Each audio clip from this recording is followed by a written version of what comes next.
કહી દેજો શું કહો છો બેટા.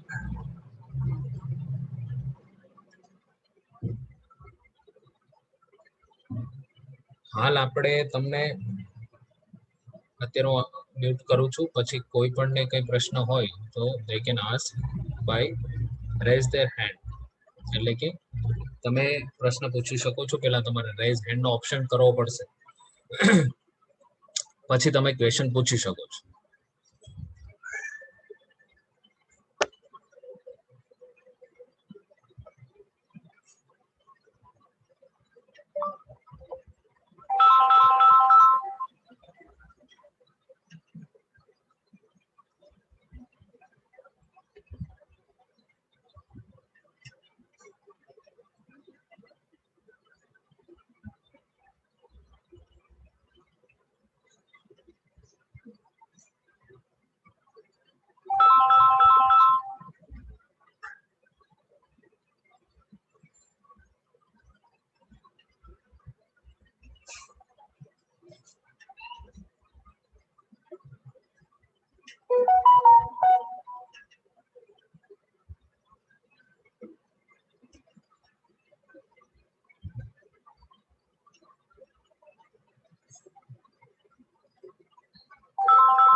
અરે લેક્ચર માં છું, પછી ફોન કરો હે ને, 1 વાગે. હા, 1 કલાક પછી કરો ને.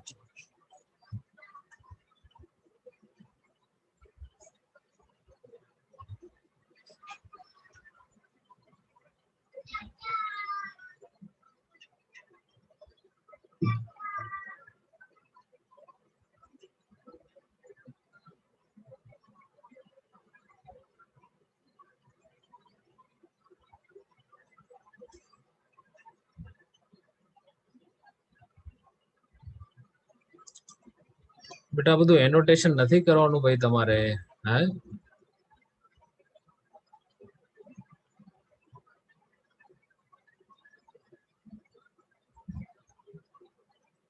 આવા લોકોનું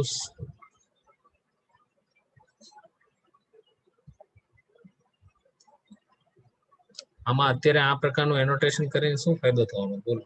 જ્યારે હું કહીશ ત્યારે કરવાનું છે.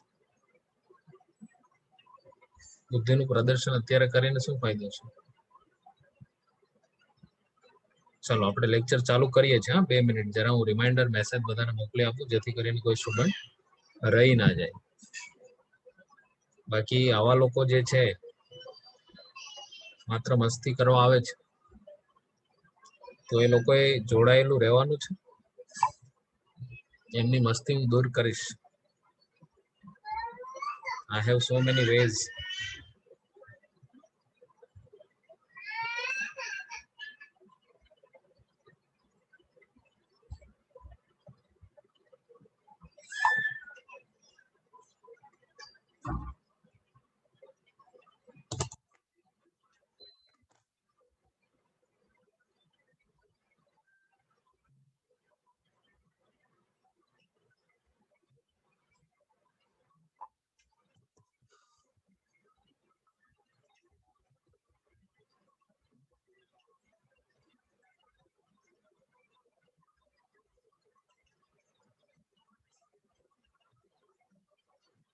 ચાલો તો લાસ્ટ લેક્ચર ની અંદર આપણે ચર્ચા કરી રહ્યા હતા સજીવોના જુદા જુદા લક્ષણો, અને થોડું આપણે જાતિ પ્રજાતિ વિશે પણ માહિતી મેળવી.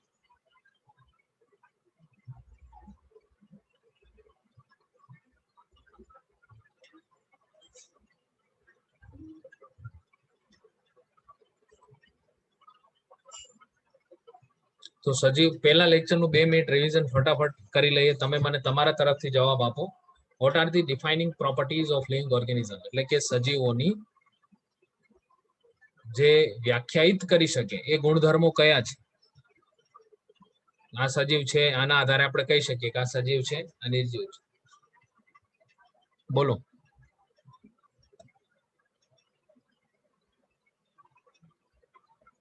બોલો ભાઈ બોલો. લાસ્ટ લેક્ચરમાં આઈ થિંક ઘણા લોકો હશે એમાંથી કે એના આધારે તમે કોઈને સજીવ કે નિર્જીવ કહી શકો. તમારી પાસે માપદંડો શું હોય? સજીવો એ શું કરતા હોય? કયા લક્ષણો હોય?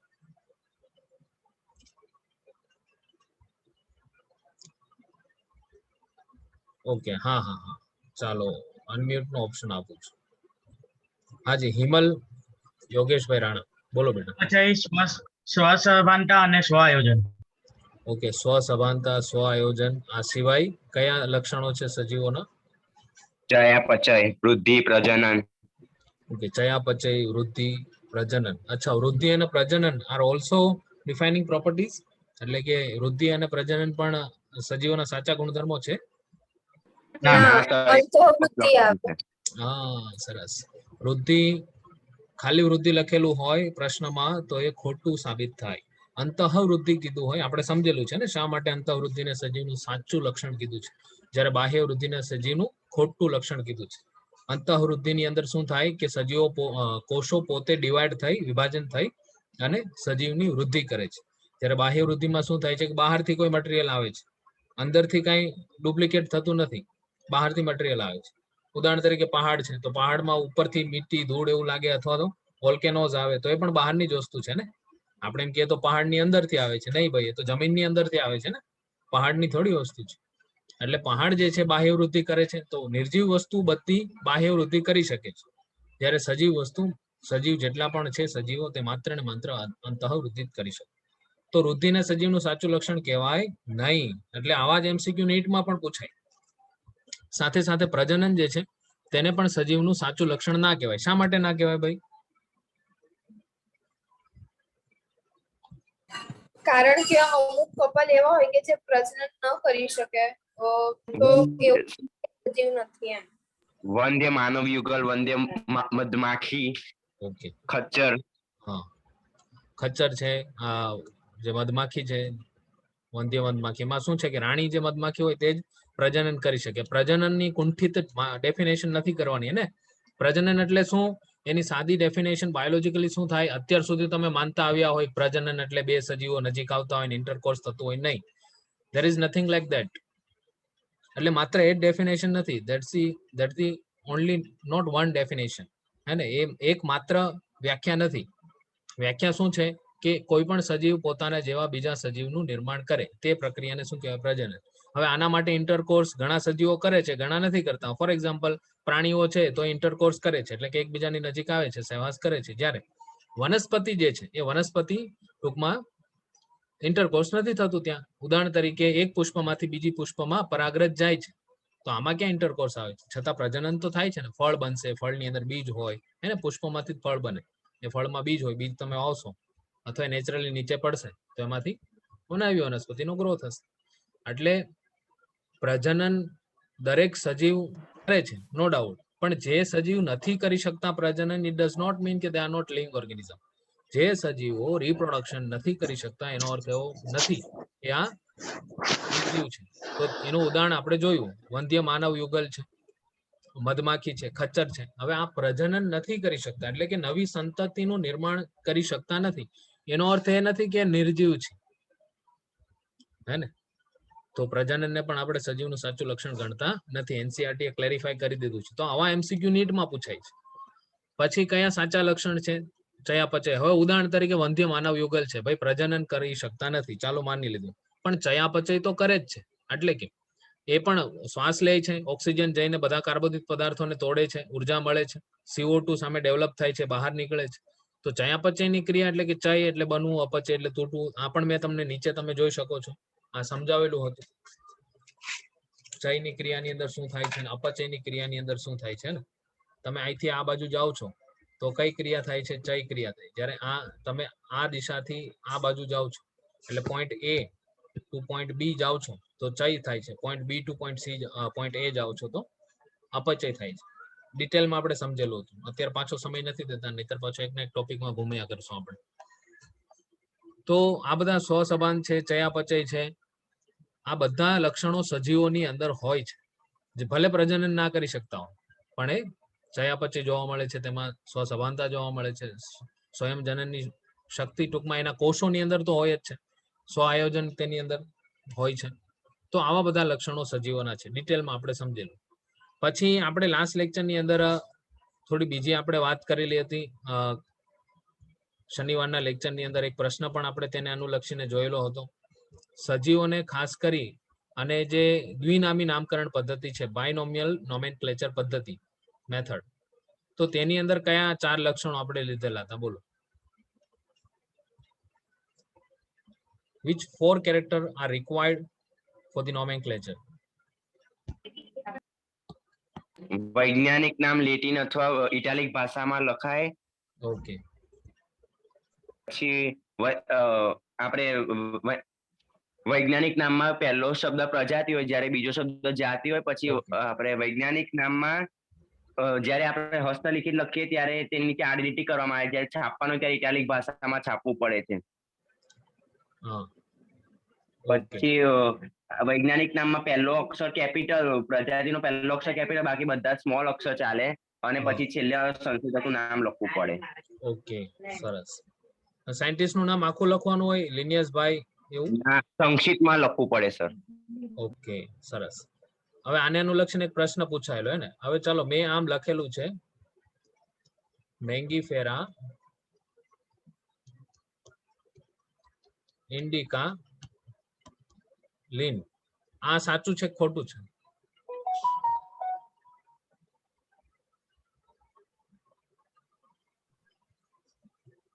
સાચો છે. સાચું છે. Okay, is there any other student who want to give answer? સાચું કે ખોટું? સાચું સર. અહીં એક નિયમ ફોલો નથી થતો. જો પાછા માત ખાઈ ગયા ને તમે. કયો નિયમ ફોલો નથી થતો? આડી લીટી કરવાનું. અંડરલાઈન કરવાનું. હસ્તલિખિત છે એટલે લાઈન ફરજિયાત કરવી પડે. આ મેં ક્યાં છાપેલું છે? મેં તો હમણાં તમારી નજર સામે લખ્યું ને ભાઈ. સમજો છો? જ્યારે આવો એક એમસીક્યુ પૂછાઈ ગયો મેંગીફેરા ઇન્ડિકા તો છાપેલું હતું, પણ જો એમસીક્યુ માં એવું ક્લેરિફિકેશન હોય કે નિમ્નલિખિત સાયન્ટિફિક નેમ એટલે કે વૈજ્ઞાનિક નામ નીચે લખેલું વૈજ્ઞાનિક નામ હસ્તલિખિત છે તેને અનુલક્ષીને સાચું વૈજ્ઞાનિક નામ શોધો, તો તમારે બધું પેરામીટર જોવા પડે. એમાં નીચે અંડરલાઈન હોય તો ખાસ જોવાનું.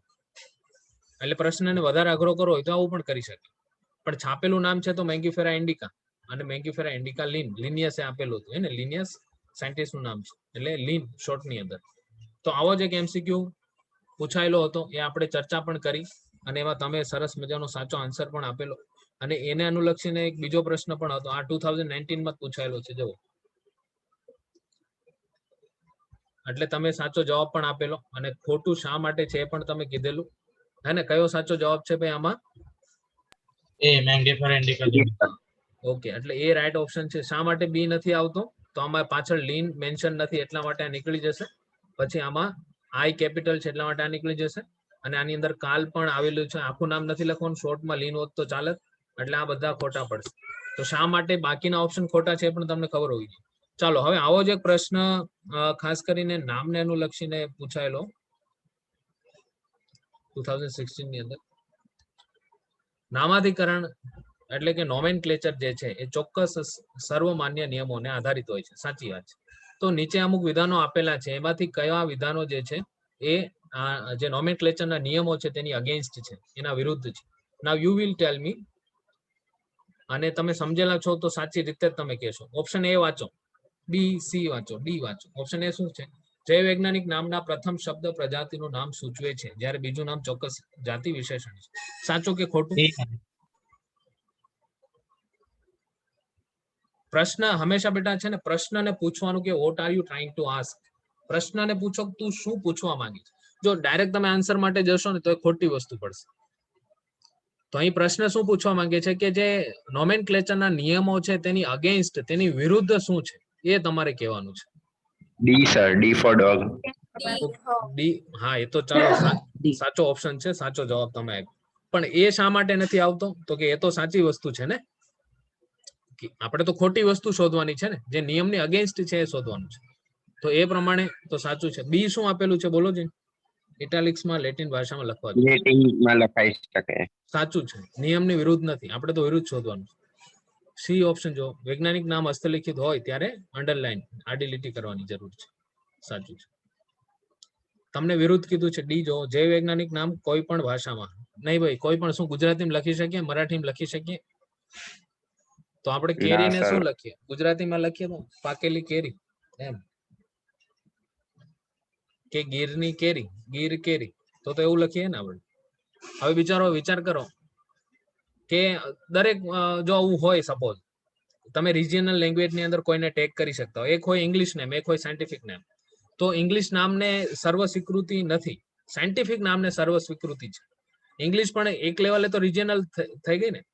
બાયોલોજીકલી જ્યારે કોઈ પણ તમારે ડિસ્કસ કરવું છે, હવે ઉદાહરણ તરીકે તમે આગળ ભણો, આગળ સ્ટડી કરો અને કોઈને રિસર્ચ ફિલ્ડમાં જવું છે, અચ્છા કેરીની જુદી જુદી જાતોમાં રિસર્ચ કરે છે, તો કોઈ ફોરેનર આવે અને તમને પૂછે in which plant or in which subject you are doing your research, તો તમે રિજિયનલ લેંગ્વેજમાં કહેશો કે I am doing research on Gir કેરી.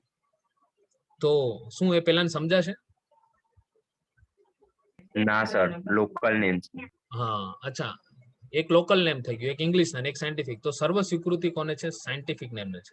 હવે જાપાની ચાઇનીઝ નો માણસ કોઈ આવે, એ લોકો તો ઇંગ્લિશ ના પણ ફોકસ ના કરતા હોય, સમજો છો, છતાં એ તમને ચાલો એની તૂટી ફૂટી ઇંગ્લિશમાં તમને પૂછે છે, તમે ઇંગ્લિશમાં એને કદાચ મેંગો કહેશો તો સમજ આવે ના પણ આવે. પણ બાયોલોજી નો માણસ છે અને જો તમે એને એમ કહેશો કે I am doing research on Mangifera indica, તો એને ખબર પડી જશે.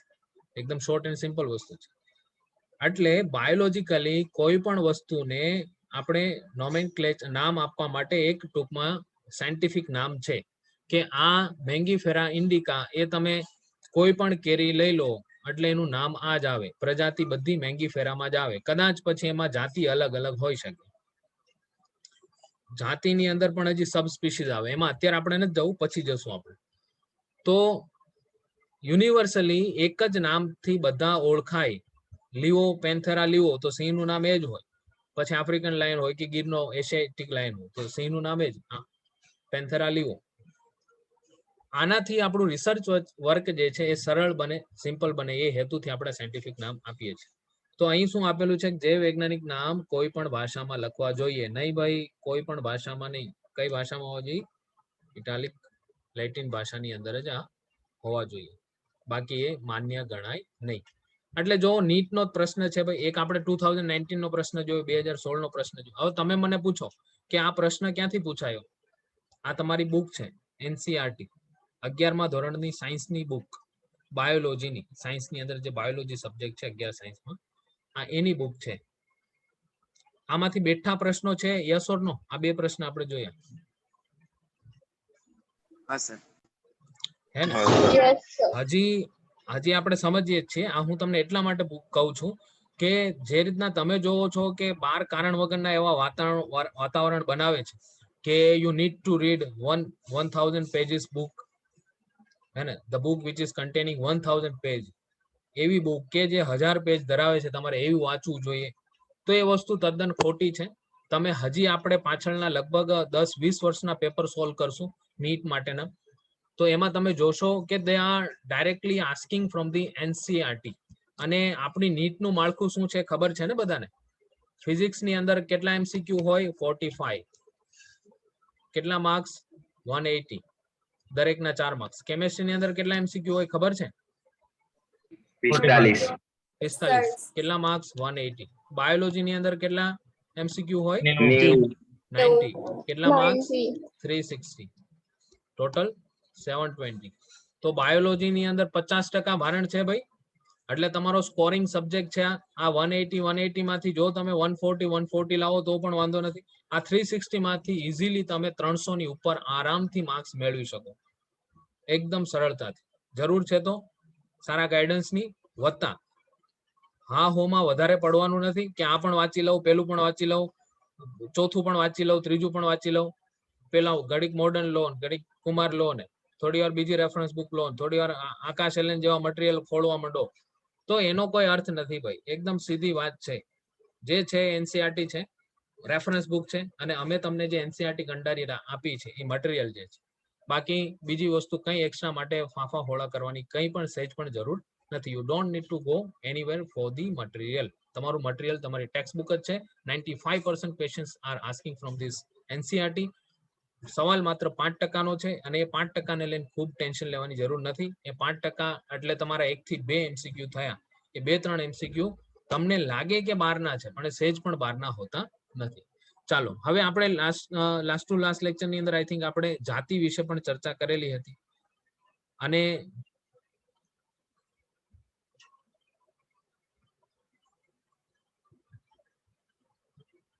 જાતિની ડેફિનેશન શું થાય? મેં તમને એક વાક્યમાં ડેફિનેશન આપી લીધું. મૂળભૂત સામ્યતા ધરાવતા કેવા સ્વતંત્ર સજીવોના જૂથને આપણે જાતિ તરીકે ગણી શકીએ છીએ. મૂળભૂત સામ્યતા એટલે શું? આ લાસ્ટ લેક્ચરમાં આપણે જોયેલું. ભાઈ આ સિંહ એકાબીજા જેવા જ લાગે છે ને, કે આમાં કઈ ઘોડા જેવો લુક છે, આમાં કઈ ગધેડા જેવો લુક છે? નહીં ને. આ બંનેની કમ્પેરિઝન તમે કરો, અથવા આ એક લાયન છે, બાજુમાં બીજો હશે, ત્રીજો હશે, આવા બહુ બધા લાયન બેસેલા છે, આની કમ્પેરિઝન તમે એની સાથે કરો. સમજો છો? એકની બીજા સાથે, બીજાની ત્રીજા સાથે, એકમેકની કમ્પેરિઝન તમે કરો. ઉદાહરણ તરીકે તમે સાસણ ગીરની અંદર જાઓ છો, ત્યાં તમને 10 લાઈન ઘૂમતા જોવા મળે છે, તો એ 10 લાઈન એકાબીજા જેવા જ છે ને? યસ ઓર નો? બોલો, હા કે ના? પછી તમને જોઈ લો, તમારા ક્લાસમેટને જોઈ લો, તમારા ટીચર જે તમને ભણાવે છે એમને જોઈ લો, તો તમારા અને મારા વચ્ચે સામ્યતા છે ને? 2 હાથ, 2 પગ, આરબીસી બ્લડ ની અંદર ડબ્લ્યુબીસી, 2 આંખ છે ને? સમાનતા, મૂળભૂત સામ્યતા છે ને આપણા વચ્ચે, કે નહીં? નહીતર ઘણા તો કહેશે સર કેવી વાત કરો છો તમે, તો મતલબમાં કયા રિલીજન ના, હું કઈ રિલીજન નો. અચ્છા, તમે ઇન્ટરનલ પણ કરશો કે ભાઈ આ તો મારો ક્લાસમેટ ક્રિશ્ચિયન છે, કોઈ બૌદ્ધિઝમમાં માને છે, કોઈ હિન્દુઇઝમમાં, કોઈ ઇસ્લામમાં માને છે, and some are belong from the Brahmin, some are belong from the Kshatriya, some are belong from the Vaishya, Shudra. તો સર તમે તો કેવી વાતો કરો છો? We all are different. એવું છે કે we all are same? Same. Biologically, as I told you in last lecture, biologically we all are same. આપણે બધા સરખા છીએ. અને આમ પણ કોમન સેન્સ છે, હે ને? મારું તમારું કે કોઈ પણ, આપણે તમારા ક્લાસમેટનું ઇન્ટરનલી જ્યારે આપણે જેનેટિક સ્ટ્રક્ચરની વાત કરશું, તો આપણા ડીએનએ વચ્ચે બહુ બધી સામ્યતા છે. અચ્છા, ત્યાં મોલેક્યુલર બેઝિસ ઉપર જવાની કઈ જરૂર નથી. તમે ભૌતિક રીતે પણ જોઈ લો, સુપરફિશિયલી જોઈ લો, ઉપરછલ્લી રીતે, તો જેવું બંધારણ મારું શરીરનું છે એવું તમારું છે, જેવું તમારું છે એવું તમારા બીજા ક્લાસમેટનું બંધારણ. એટલે જાતિ જે કહેવાય sapien, we all are falls under this species named sapien. આપણે બધા આ કઈ જાતિ? સેપિયન ની અંદર આવીએ છીએ. એટલે મૂળભૂત સામ્યતા છે. અચ્છા, હવે તમે મને જવાબ આપો કે આ સેપિયન ની અંદર શું તમે પેલા વાનરને મૂકી શકો? વાનરને એમાં પ્લેસ કરી શકો?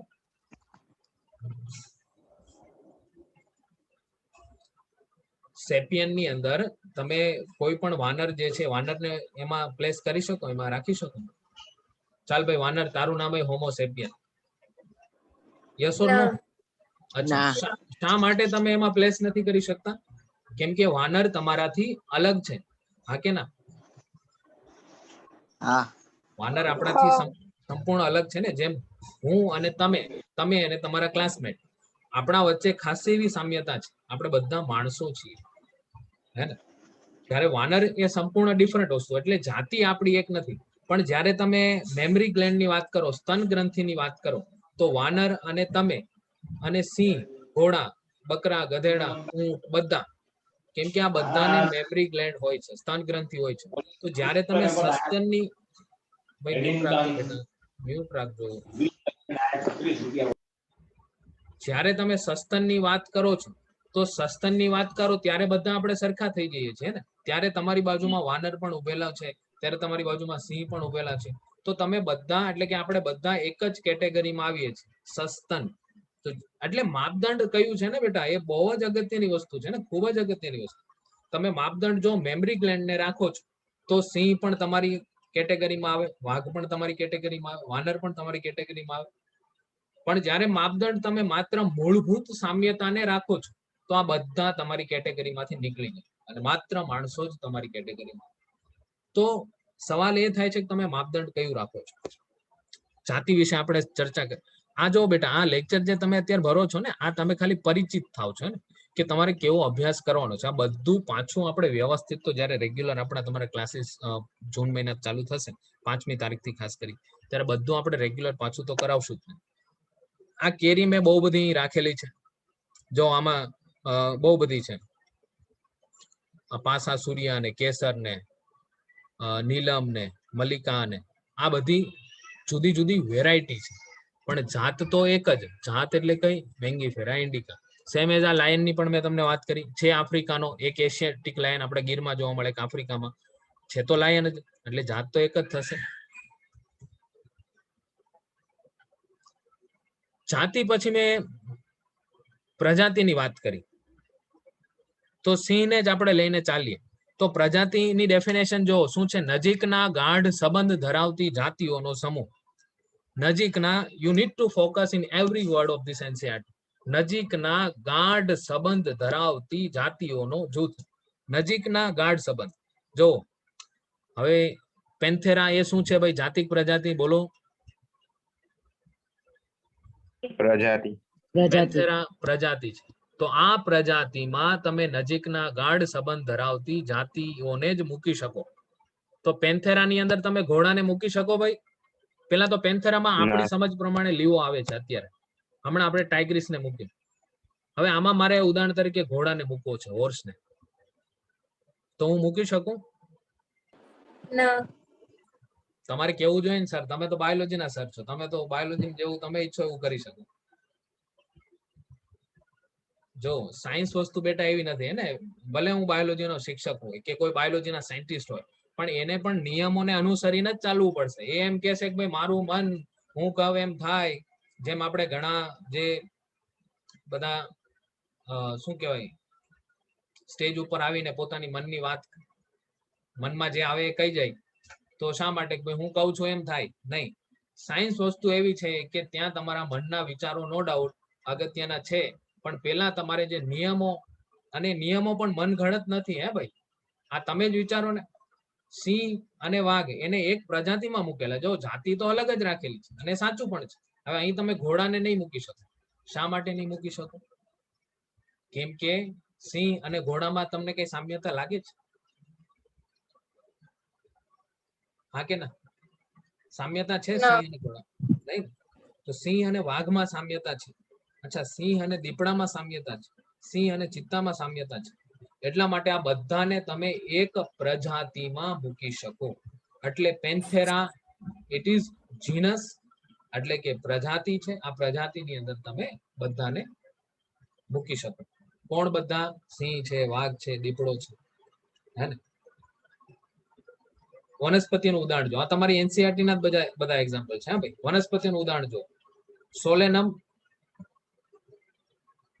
ઉદાહરણ તરીકે બટેકું છે,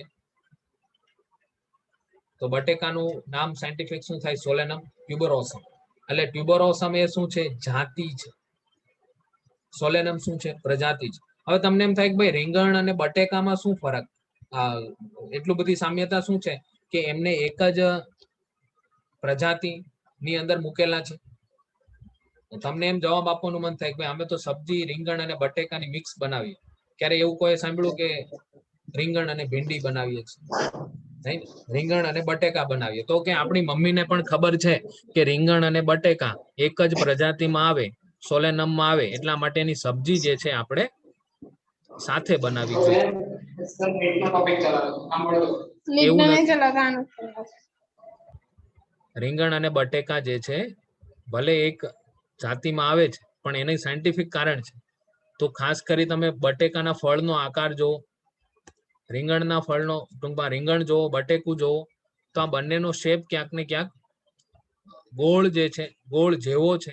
તો આવા ઘણા બધા લક્ષણો હોય, એના આધારે આપણે નક્કી કરતા હોય કે આને આપણે એક જાતિમાં મૂકી શકીએ, એક પ્રજાતિમાં મૂકી શકીએ.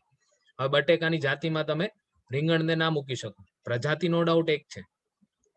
તો આવા અમુક લક્ષણો છે જે લક્ષણોને આધારે તમે નક્કી કરી શકતા હોય. હવે વાત આવે કુળની. તો કુળ એટલે શું? એ પાછી બીજી કક્ષા છે. એ પ્રજાતિ અને જાતિની સાપેક્ષમાં ઓછી સમાનતાઓ સાથેનું સંબંધિત પ્રજાતિઓનું જૂથ. અગેન આ ડેફિનેશન છે. જેમ જેમ તમે ઉપર જતા જશો, જો ખાલી તમે જાતિમાં હોય તો બે સિંહ વચ્ચે કઈ તમને અલગપણું, જુદાપણું જોવા ના મળે. પણ હવે તમે પ્રજાતિમાં આવો તો સિંહ અને વાઘમાં ઘણું જુદાપણું છે. હવે તમે કુળમાં આવો તો સિંહ, વાઘ અને બિલાડી, તેમાં ઘણું જુદાપણું છે. જો બિલાડીને આખી અલગ મૂકવામાં આવેલી છે. આ બધું આપણે ડિસ્કસ કરેલું છે ને. પાછું એટલા માટે કરું છું કે ઘણા લોકોને પાછળના ટોપિક અમુક ના સમજાયા. એટલે આ પાછું રિવિઝન થઈ જાય તો તમને ખબર પડે. તો બિલાડીને આ પેન્થેરામાં નથી મૂકવામાં આવેલી. બિલાડીને એક અલગ જ પ્રજાતિ ટૂંકમાં આપી દીધી છે. અને એ પ્રજાતિ એટલે કઈ? ફેલિસ. તો ફેલિસ ની અંદર કોણ આવે? કેટ આવે, બિલાડી આવે. એટલે ફેલિસ એ પ્રજાતિ છે, પેન્થેરા પણ પ્રજાતિ છે. હવે જો એ લોકો ઈચ્છત તો બિલાડીને, કેટને પેન્થેરામાં મૂકી શકત, પણ ના મૂક્યું. શા માટે? કેમ કે ક્યાં બિલાડી અને ક્યાં સિંહ અને વાઘ, સાઈઝમાં તો પણ ફરક છે ને. હવે તમે 100 બિલાડી ભેગી કરો ત્યારે એક વાઘ એક સિંહ થાય. એટલી મોટી સાઈઝ હોય ને વાઘ સિંહની. હવે ક્યાં એટલી સાઈઝ? તો સાઈઝમાં ખાસું એવું જુદાપણું છે. એટલે એને પ્રજાતિ એક નથી આપી, પણ કુળ એક આપી દીધું, પ્રજાતિ અલગ. સમજો છો? ફેલિસ શું છે? એ પ્રજાતિ છે, અને એ પેન્થેરા પણ પ્રજાતિ છે. તો ફેલિસ એક અલગ પ્રજાતિ આપવી પડી બિલાડીને મૂકવા માટે, કેમ કે ખાસું એવું જુદાપણું છે. હજી આપણે જેમ જેમ એમાં આગળ વધતા જશું એમ એમ જુદાપણું જે છે, વિવિધતા જે છે વધતી જશે. એટલે કુળ જે છે બિલાડીનું એક જ કુળ. જો ફેલિસ અને પેન્થેરા આ બંને શું છે? પ્રજાતિ, જાતિ, કુળ શું છે? ફેલિસ અને પેન્થેરા શું છે? બોલો. પ્રજાતિ. પ્રજાતિ. પ્રજાતિ છે. પ્રજાતિ. તો ફેલિસ એક અલગ પ્રજાતિ, એમાં બિલાડી આવે. પેન્થેરા એક અલગ પ્રજાતિ, જેની અંદર કોણ આવશે? બાકીના 3.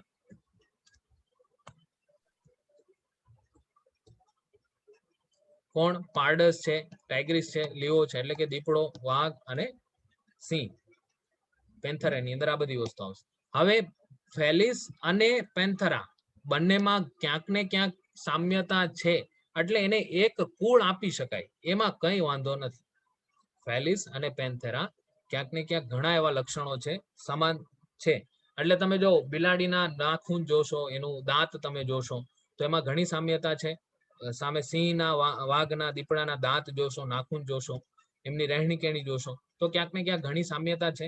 એટલા માટે એમને એક કુળ આપી દીધું છે. અને એ કુળ એટલે કયું? ફેલિડી. કયું કુળ? ફેલિડી. ફેલિડી ની અંદર કઈ 2 પ્રજાતિ આવે છે?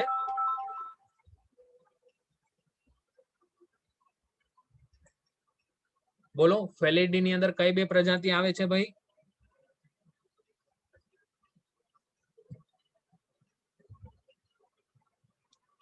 અવાજ આવે છે મારો? ફેલિડી ની અંદર કઈ 2 પ્રજાતિ આવે છે? ફેલિસ અને પેન્થેરા. પેન્થેરા. ફેલિસ અને પેન્થેરા. ક્યાંક એટલે જ તમે ઘણા ડિસ્કવરી ને એવું જોતા હોય તો તમને એવું પેલો બેકગ્રાઉન્ડમાં બોલે ને એમ કે શું કે ખાસ કરી અને તમે ડિસ્કવરી ની અંદર આ પ્રોગ્રામ જોતા હોય સિંહના અને વાઘના, એટલે કેટ ફેમિલી કે એનિમલ એવું બોલતા હોય. કેટ ફેમિલી કે એનિમલ. એટલે આ બધા જે વાઘ છે, દીપડો છે, સિંહ છે, આ બધા કઈ ફેમિલીમાં? Cat family. અચ્છા, કેટ ફેમિલી એટલે કઈ? ફેલિડી ફેમિલી. તો આ બધા ફેમિલી કહેવાય ને. કુળને ઇંગ્લિશમાં શું કહેવાય? ફેમિલી કહેવાય. તો આ બધા એક જ પરિવારના પ્રાણીઓ છે, એક જ કુળના પ્રાણીઓ છે. એટલે એક જ કુળની અંદર પાછી પ્રજાતિ અલગ આવે, પ્રજાતિમાં પાછી જાતિ અલગ આવે, જાતિની અંદર પાછી વેરાયટી અલગ આવે. અત્યારે આપણે વેરાયટી જવું નથી ને. વેરાયટી તમે સમજો તો એશિયાટિક અને આફ્રિકન લાયન. તો કુળ, પ્રજાતિ, જાતિ અને વેરાયટી. વેરાયટીને સાઈડમાં મૂકો. અત્યારે 3 વસ્તુ મગજમાં રાખો: કુળ, પ્રજાતિ અને જાતિ. હવે કૂતરાઓ જે છે, કૂતરાને જવો આ ફેલિડી જાતિમાં નથી મૂક્યા. જો ઈચ્છત સાયન્ટિસ્ટ ને મન થાત તો એ જે ડોગ જે છે, ડોગ, આ ડોગને પણ ફેલિડીમાં મૂકી શકત ને. પણ સાયન્ટિસ્ટ ઈચ્છે એમ ના થાય. નિયમ કે જે નિયમ સાચા છે તેનું અનુકરણ કરે તો કઈક વસ્તુ નોંધનીય કહેવાય, સાચી કહેવાય. હવે ડોગને શા માટે ફેલિડીમાં નથી મૂકા? તમને કૂતરા અને બિલાડીમાં શું ફરક દેખાય? બોલો.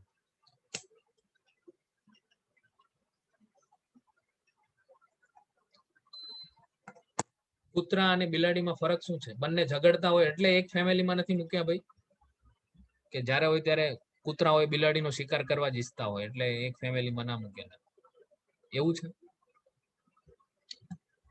બિલાડીની સાઈઝ નાની છે અને કૂતરાની સાઈઝ મોટી છે. સાઈઝ મોટી છે. સામે તમે બંધારણ જોવો, સ્ટ્રક્ચર જોવો.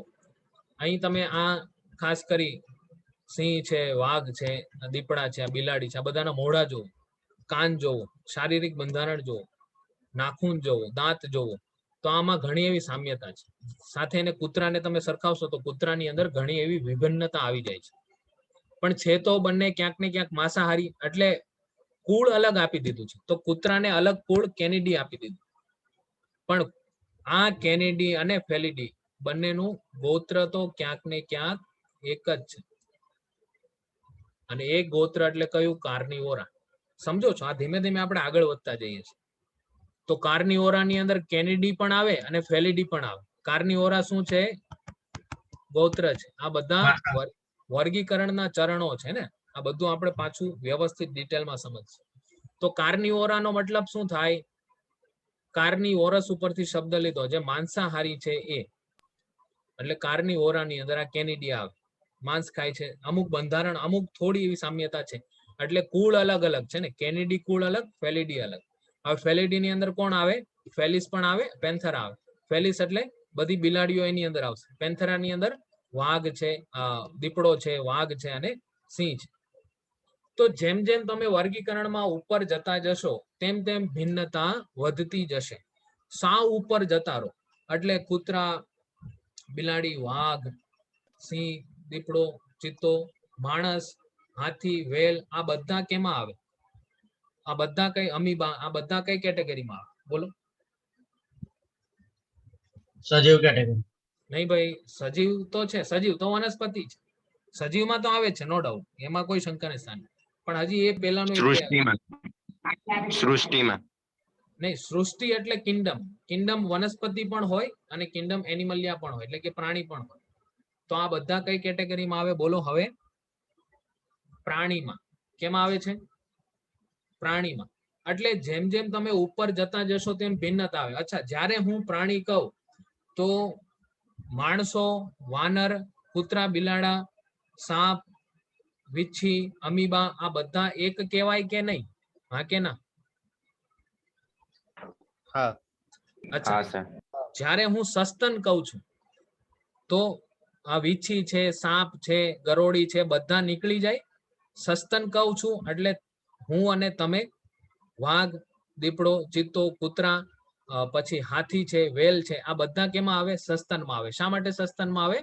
કેમ કે મેમરી ગ્લેન્ડ એટલે કે સ્તન ગ્રંથિ આ બધામાં જોવા મળે. હવે તમને એમ થાય પુરુષમાં ક્યાં સ્તન ગ્રંથિ હોય, મેલમાં ક્યાં સ્તન ગ્રંથિ હોય? સિંહને સ્તન ગ્રંથિ ના હોય, સિંહણને હોય, હે ને?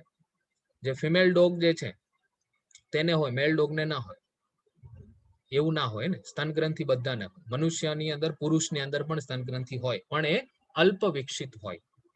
જ્યારે ફિમેલની અંદર સ્તન ગ્રંથિ એ સારો એવો વિકાસ થયેલો. એના પણ બાયોલોજીકલ રીઝન છે, અમુક હોર્મોન હોય, એ પછીથી આપણે સમજશું. તો ટૂંકમાં હું તમને એ સમજાવવા ઈચ્છું છું કે તમે માપદંડ કયું રાખો છો. જો તમે પ્રાણી કહેશો તો અમીબા પણ તમારી કેટેગરીમાં જ આવે છે. પણ જો તમે સસ્તન કહેશો તો પછી આ સિંહ, પેલા જે સાપ છે, ગરોળી છે, બધા નીકળી જશે. બધા કેમાં આવે? સરીસૃપમાં આવી જાય. એટલે ટૂંકમાં તમે કેવા લક્ષણો રાખો છો તેના આધારે તમે વર્ગીકરણ પ્રાણીઓનું કરી શકો. આ વનસ્પતિનું આપણે પછીથી જોશું. હજી વર્ગ આવશે. આ બધું આપણે હજી ડિટેલમાં સમજશું. અહીં સુધી આપણે રાખીએ છીએ. હવે નેક્સ્ટ લેક્ચરની અંદર આપણે ખાસ કરી આવું હજી આપણે ડિટેલમાં સમજશું કે આ બધી વસ્તુ શું છે, કયા ગોરિલા સાયન્ટિફિક નામ આવું શા માટે રાખેલું છે.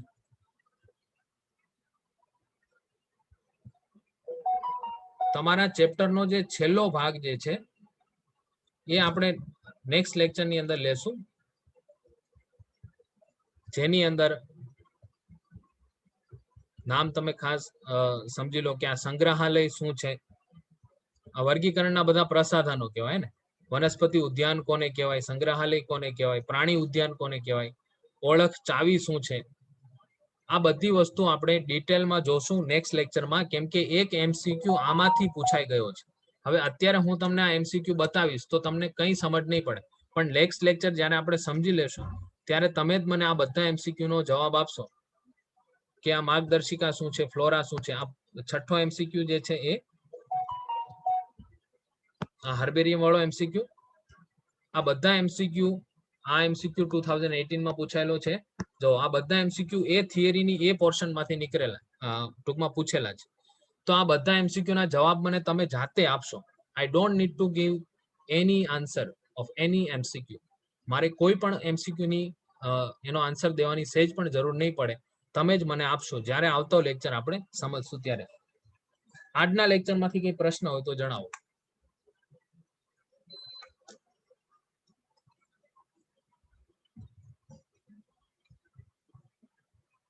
બોલો, is there any question from today's topic?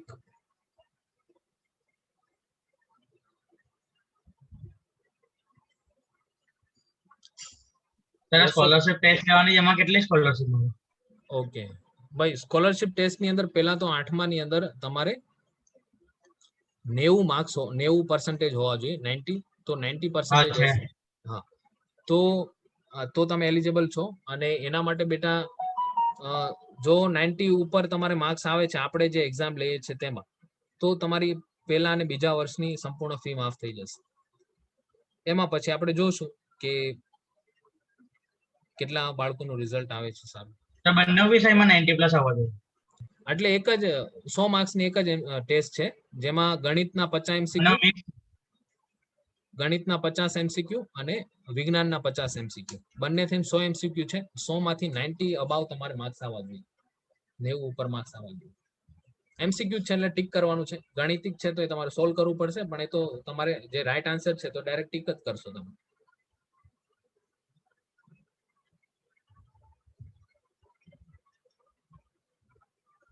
Sir આ એક્ઝામ સ્કૂલમાં આપવાની છે કે ઘરે બેસીને આપવાની છે? નહીં ભાઈ, સ્કૂલ પર આવીને રૂબરૂ આવીને આપવાની. તો મંગળવારે 8:30 વાગે આવી ટચ થઈ જજો. એટલે 9 વાગે તમારી પરીક્ષા ચાલુ થશે, 9 થી 11. અને બાકી કોઈ જેને સ્કોલરશિપ માટે એલિજિબલ નથી એ લોકોએ ટેન્શન લેવાની સહેજ જરૂર નથી. હે ને, તમારે તૈયારી કઈ કરવાની? તમારે તૈયારી 2 વર્ષ પછીની કરવાની. કે ભાઈ અત્યારે ભલે ચાલો હું આ સ્કોલરશિપ માટે એલિજિબલ નથી, પણ આ હું ધોરણ 5 કરીને જ્યારે હું નીટની એક્ઝામ આપીશ તો એમાં હું સારું પરફોર્મન્સ આપું, જેથી કરીને ઉદાહરણ તરીકે કોઈ સ્મીમેરમાં એડમિશન કોઈને મળે છે તો ત્યાં 8 લાખ ફી હોય. હવે એની અગેન્સ્ટ તમને ઉદાહરણ તરીકે સિવિલની અંદર એડમિશન મળે છે, સિવિલની મેડિકલ સીટોમાં, તો ત્યાં તમારે 1-2 હજાર ફી ની અંદર તમારું મેડિકલ કમ્પ્લીટ થઈ જાય. તો સમજો છો કે અત્યારે કદાચ કોઈના 50,000 55,000 ના બચતા હોય તો એને લઈને ટેન્શન લેવાની સહેજ પણ જરૂર નથી. ભવિષ્યના 40 લાખ તમે બચાવી શકો એ મહેનત આપણે આ 2 વર્ષમાં કરવાની છે. ઇઝ ધેટ ક્લિયર બેટા? હા સર. Yes sir.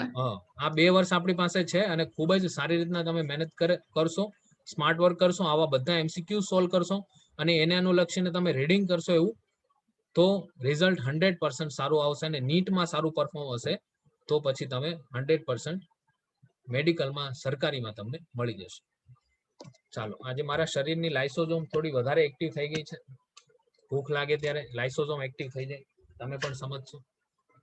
એટલે અહીં સુધી રાખીએ આપણે.